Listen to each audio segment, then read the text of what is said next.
A primeira coisa que eu queria fazer na verdade, problematizar um pouco essa ideia de que o jornalismo tenha sido, em algum momento da história brasileira ou de alguma outra história, tenha preenchido esse modelo ideal de mediador, né, de irmão gêmeo da democracia e de mediador entre a sociedade civil e o Estado.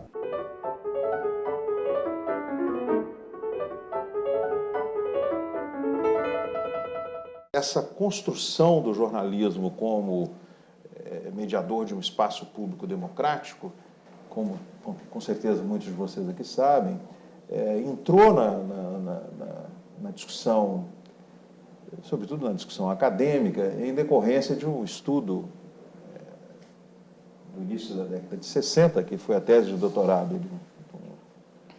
um importante filósofo contemporâneo alemão, que é o Jürgen Habermas. E o Habermas foi quem, num livro que tem tradução em português, inclusive, atribuiu, né, a mídia, sobretudo a imprensa, e ele estuda fundamentalmente a imprensa na Inglaterra no século XVIII, esse papel de constituidora de um espaço público democrático, onde todos teriam acesso, e que teria sido, né, a primeira grande experiência desse papel fundamental da imprensa como espaço constituidor, né, da discussão, do debate racional público e fonte, né, de uma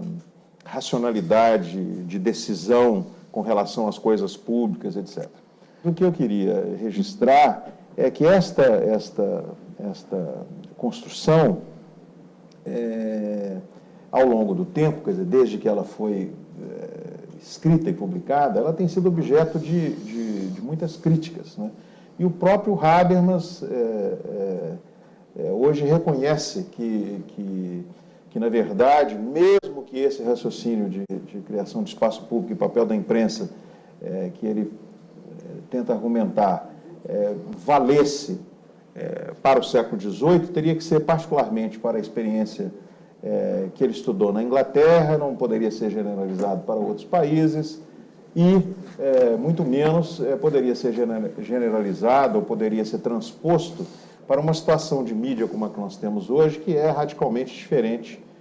claro, né, da situação da Inglaterra do século XVIII. Se a gente for ver o papel da imprensa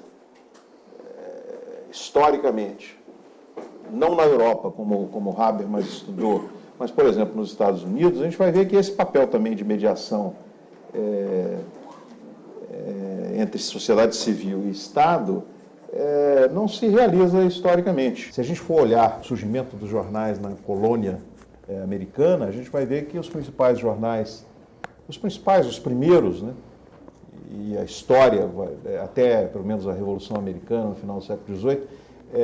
esses jornais eram jornais que surgiram, sobretudo nas cidades portuárias, eram jornais sobre os quais estavam interessados os comerciantes e os importadores, exportadores, né, sobretudo, porque tinham interesse em saber